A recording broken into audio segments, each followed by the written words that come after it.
नमस्कार, आप देख रहे हैं सच श्यामला न्यूज़ चैनल। महिलाओं के स्थिति जो है वर्तमान में, उसके ऊपर सामाजिक, आर्थिक, राजनीतिक, शैक्षणिक जो स्थिति है उस पर चर्चा करने के लिए हमारे साथ अधिवक्ता शगुफ्ता रशीद जी हैं, जिनसे बात करेंगे कि आज वर्तमान में महिलाओं की क्या स्थिति है। मैडम, आपका हमारे चैनल में स्वागत। जी शुक्रिया, धन्यवाद।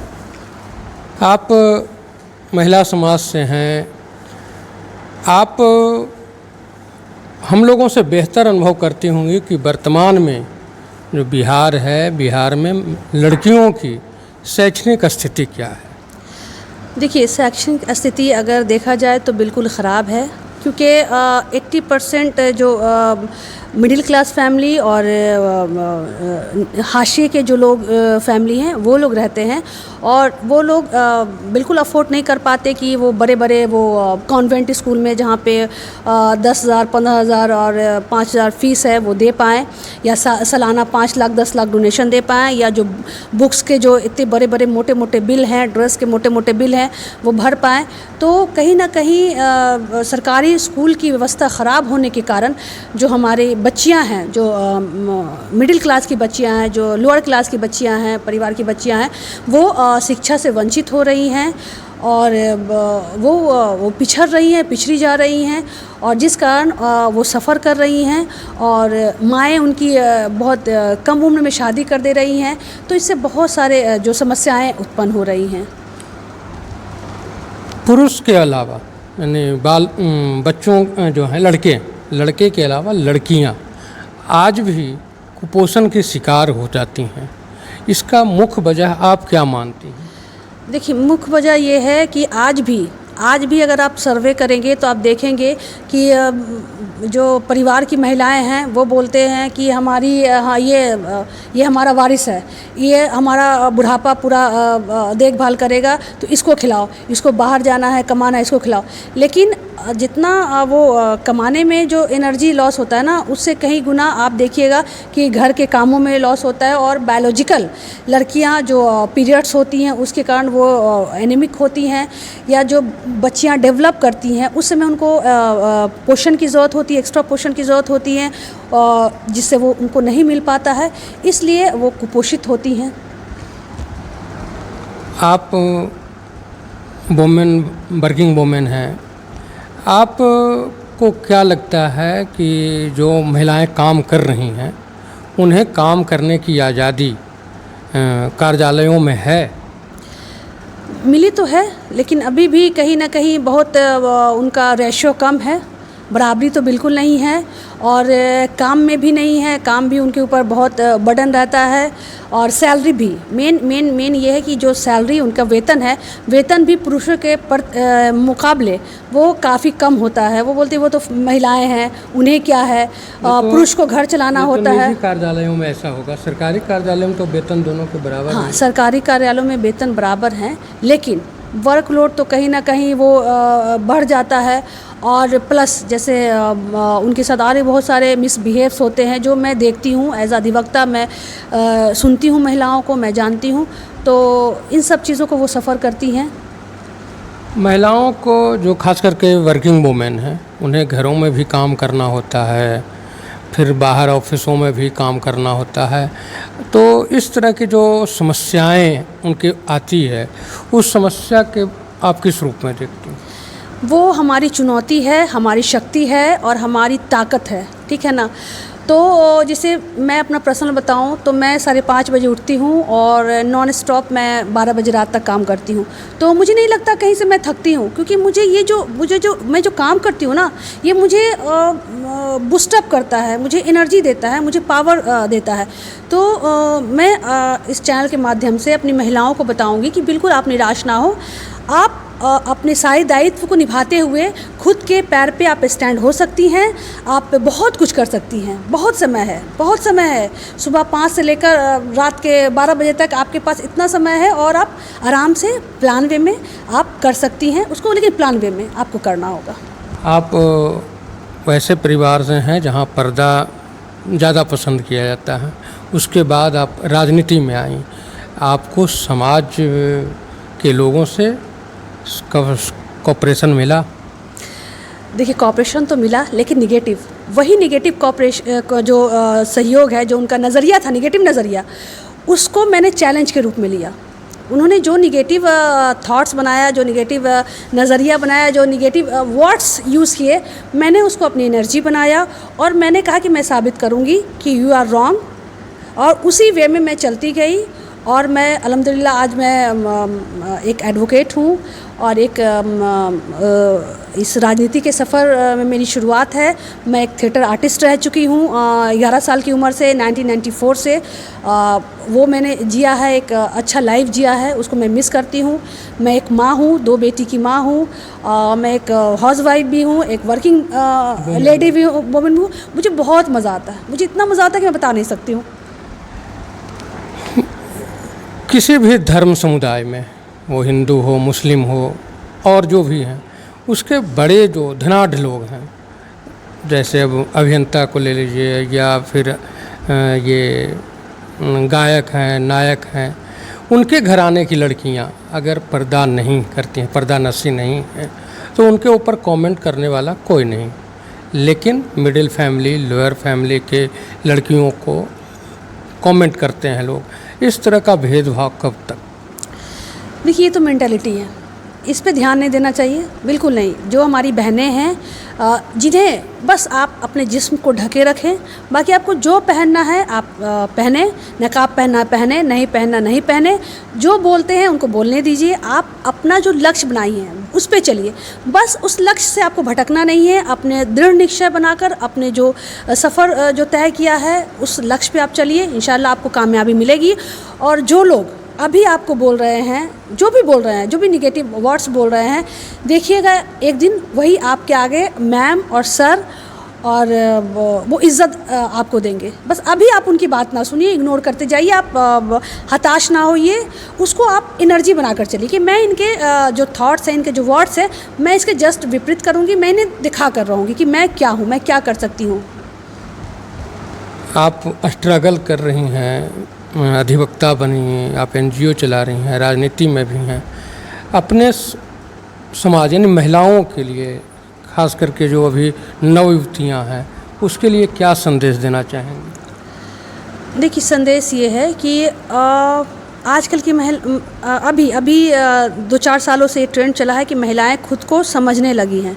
लेकिन अभी 2-4 साल से पहले आप देखिएगा तो महिलाएं केवल ना वो किचन, हस्बैंड, बच्चे, इसमें बिल्कुल अपने आप को भूल जाती थी, जिसके कारण क्या होता था ना कि वो ना खुद पे ध्यान देती थी, ना अपने स्वास्थ्य पे ध्यान देती थी, तो बहुत सारी समस्याएं उत्पन्न होती थी। लेकिन इन दिनों जो ये एंड्रॉयड मोबाइल का या जो रील्स का सिस्टम आया है, इससे मैंने एक बहुत बड़ा परिवर्तन देखा है महिलाओं के बीच में कि वो खुद के अस्तित्व को वो समझ रही हैं। उन्हें टाइम से खाना है, उन्हें जिम जाना है, उन्हें मेंटेन रहना है। तो इस तरह की चीज़ें पॉजिटिव साइन है, बस इसको आप पॉजिटिव बना के रखिए। इससे आप कुछ निगेटिव थॉट की तरफ, रास्ते की तरफ मत जाइए। महिलाएं, ख़ासकर मेरा आपसे रिक्वेस्ट होगा कि ध्यान दीजिए। लेकिन अभी एक और भी मैं देख रही हूँ, जो आप लोग भी देखते होंगे प्रचलन, कि ये जो दोस्ती वाला जो ऐप्स आ गया है, तो इससे बहुत सारे घर टूट रहे हैं, ठीक है ना। तो इस तरह के चीज़ों से आप लोग बचें महिलाएं, क्योंकि अभी क्षणिक है, जो भी चीज़ है वो क्षणिक है। वो 2 साल 3 साल के बाद जिस रास्ते पे आप दोबारा जाइएगा ना, वो ख़त्म हो जाएगा। तो आप अपने हस्बैंड, अपने बच्चे और अपने परिवार को संभाल के रखिए, खुद को मोटिवेट कीजिए और ख़ुद के स्वास्थ्य को देखिए। और मेरा आपसे यही अपील है। पढ़ने वाली लड़की जो 10 में है, 12 में है या कॉलेजेज में या फिर डॉक्टरी वगैरह कर रही, वो लड़कियां अपने परिवार से चुप के किसी न किसी के साथ अवैध रिश्ते में चले जाते हैं। उसके बाद उन्हें, कुछ लड़कियों को तो मौत का भी सामना करना पड़ता है, कुछ लोग मारी भी जाती हैं। ऐसी लड़कियों से आप क्या कहेंगे? ऐसी लड़कियों से मैं नहीं कहूँगी, इन लड़कियों के माँ और बाप से कहूँगी। क्योंकि अगर हम अपने बच्चे के साथ फ्रेंडली रहेंगे और अगर उन्हें उम्र की शुरुआती दौर में, जब एक बच्ची बालिग होना शुरू होती है, तो उस समय उनको चीज़ों के बारे में अगर मैं बताऊंगी तो वो कम से कम वो ठहर जाएंगी, क्योंकि उन्हें पता होगा कि मुझे ये काम करने से ये निगेटिव चीज़ें मेरे साथ होगा, और अगर मैं नहीं करूँगी तो मेरे साथ ये पॉजिटिव चीज़ होगा। क्योंकि मैं आपको बता दूं कि मैं बहुत कम उम्र से मैं लोगों के बीच में हूँ, थिएटर से हूँ 11 साल की उम्र से। फिर मैंने कई अपने जीवन यापन के लिए मैंने कई सारे जॉब्स किए, करते हुए मैंने पढ़ाई की। तो मुझे ना बहुत कम उम्र में बहुत सारी चीज़ें ना मेरे परिवार ने नहीं बताया, लेकिन मुझे वो मिलता गया जिससे मैं ऐसे लोगों से मैं बहुत दूर रही और बाहिफाजत मैं अपने लक्ष्य को प्राप्त करती गई। तो मेरा निवेदन होगा ऐसी माँओं से कि वो अपनी बच्ची से फ्रेंडशिप करें, उन्हें शुरुआती दौर में अच्छे बुरे की पहचान कराएं, उन्हें बताएं कि दोस्ती कहाँ तक जायज़ है, उसके बाद आपका क्या आपके साथ प्रॉब्लम हो सकता है, उससे आपको सफ़र करना है। गार्जियन सफ़र नहीं करती है। लड़कियाँ घर से दूर हैं, अब इंजीनियरिंग करना है, मेडिकल करना है, तो वो कहीं हॉस्टल में रह रही हैं या कहीं फ्लैट लेकर के रह रही हैं, वैसी लड़कियों को माँ कहाँ तक सेव कर पाएंगी? माँ सेव कर पाएंगी अपने शब्द से, अपने इमोशन से, वो अपने संस्कार दें, क्योंकि हम हर क्षण अपने बच्चों के साथ नहीं रहेंगे। मेरी भी 2 बेटी है, तो मैं उससे फ्रेंडली हूँ, मैं हर तरह की बातें करती हूँ, और मैं उसमें के अंदर ना संस्कार जो देना होता है वो देती हूँ। मैं चीज़ें दिखाती हूँ, मैं फुटपाथ के लोगों को भी दिखाती हूँ। मैं वो ब्लाइंड स्कूल है, मैं वहाँ भी ले गई कि जो तुम टीवी देखती हो ना, देखो क्या हो सकता है, देखो यहाँ पे। वहाँ बिल्कुल मेरी बेटी सहम गई, बिल्कुल वो भागने को करने लगी।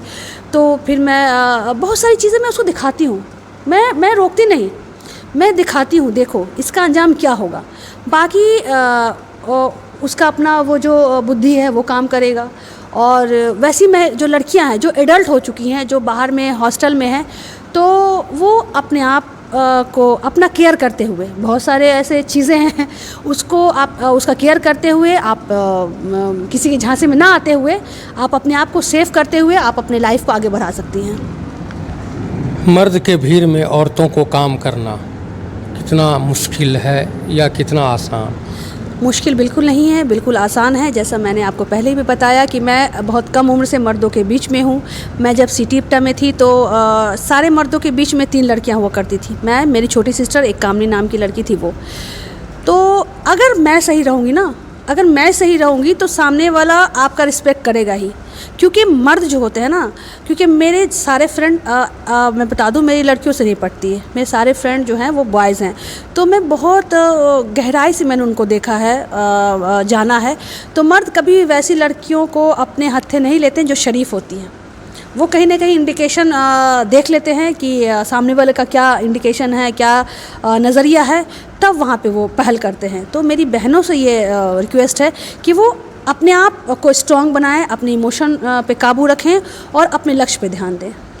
कुछ राजनीतिक सवाल भी,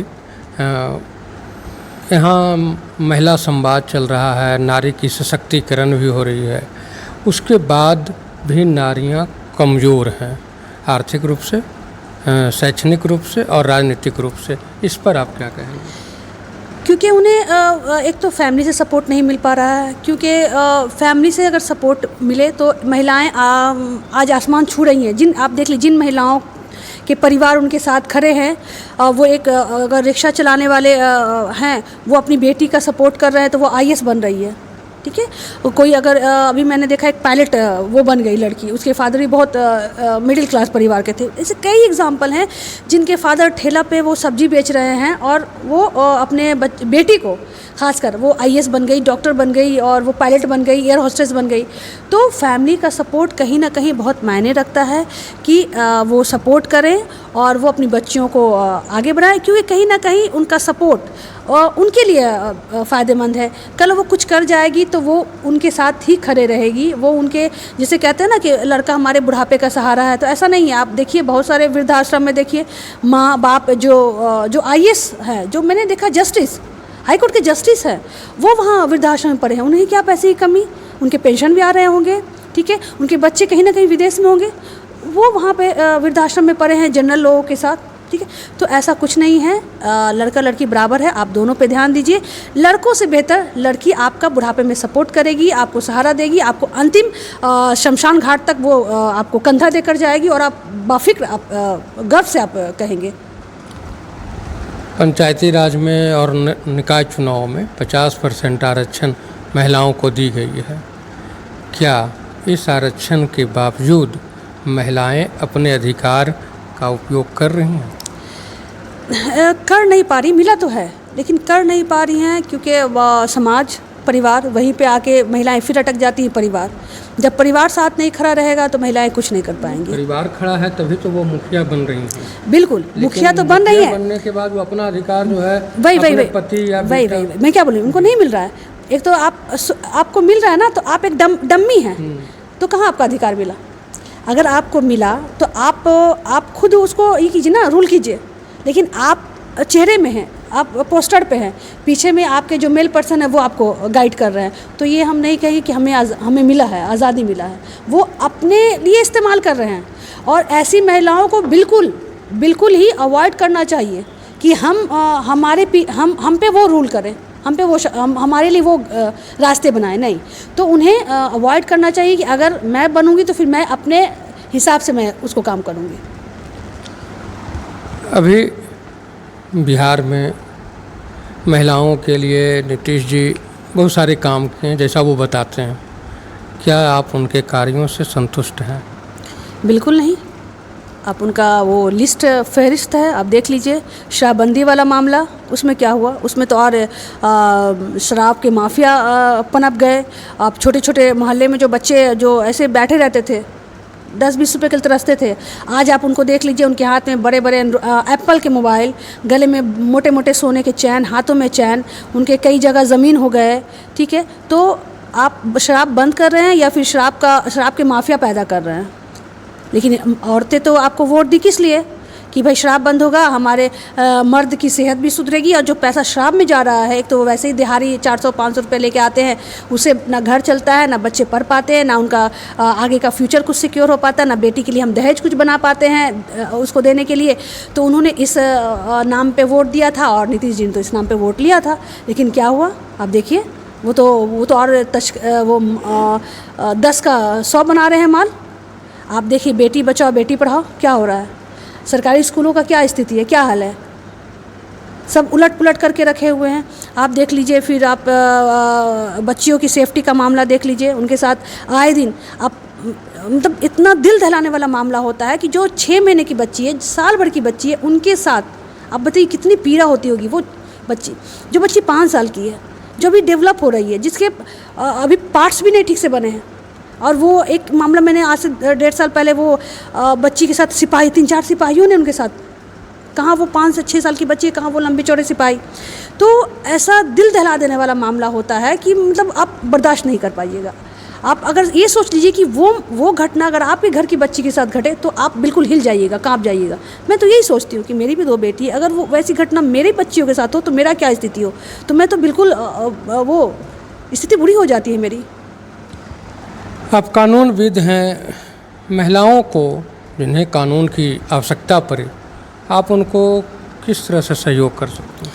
देखिए, मैंने जैसे बताया कि अभी मैं जो बच्चियां जो इस तरह का जो फेस करती हैं, बलात्कार की जो शिकार होती हैं, या जो हमारी बहनें जो पुरुष के बहलावे में आकर वो उनके भोग का वस्तु बनती हैं, शादी का झांसा देकर उनको वो जो इस्तेमाल करते हैं, उनके लिए मैंने एक अपना NGO बना रखा है, सुरक्षा फाउंडेशन, जिसके तहत मैं उनका फ्री ऑफ कॉस्ट मैं केस लड़ती हूँ, उन्हें न्याय दिलाती हूँ। और अभी मैंने पिछला साल एक केस किया, उसमें 12 साल की सज़ा हुई। अभी 2-3 केसेस चल रहे हैं। तो मैं इस तरह से उनकी मदद कर रही हूँ। और आपके चैनल से मैं ये कहना चाहती हूँ जनता को कि अगर आपके इर्द गिर्द भी अगर ऐसी घटनाएं घटी हैं तो आप हमसे कांटेक्ट करें। मैं अपने स्तर से जो हो सकेगा मैं उनका ये हेल्प करूंगी, न्यायालय के बाहर भी और न्यायालय के अंदर भी। आप घबराएं नहीं, हम आपके साथ हैं। पटना व्यवहार न्यायालय में यानी सिविल कोर्ट में आप उन्हें कहाँ मिल पाएंगे? जी, मैं सिविल कोर्ट में मैं वहाँ पर हाजत के पास एक अभी टेम्प्रोरी वो हॉल बना है, वहाँ पे मैं बैठती हूँ। लेकिन अभी हमारा वो अधिवक्ता संघ का वो भवन बनने वाला है, तो फिर मैं वहाँ शिफ्ट हो जाऊँगी। इसलिए अभी मैं फ़िलहाल जब तक अधिवक्ता संघ का भवन नहीं बनता है, मैं 2 नंबर गेट से आप इंटर करेंगे तो वहाँ पर हाजत के पास ही बीच में हॉल बना हुआ है, तो राइट साइड फर्स्ट दरवाज़ा राइट साइड में बैठती हूँ, फ्रंट पे ही। मुस्लिम महिला, जिस समुदाय में पर्दा बहुत ही ज़रूरी है, उस परिवार से निकलकर राशिद ने अधिवक्ता बनी। इससे भी पहले थिएटर में काम की, आज अधिवक्ता है, ये राजनीतिज्ञ है और लड़कियों के लिए, महिलाओं के लिए समाज सेवा कर रही है अपने एनजीओ के माध्यम से। यह राशिद आम महिलाओं के लिए, आम युवतियों के लिए एक आदर्श बन सकती है।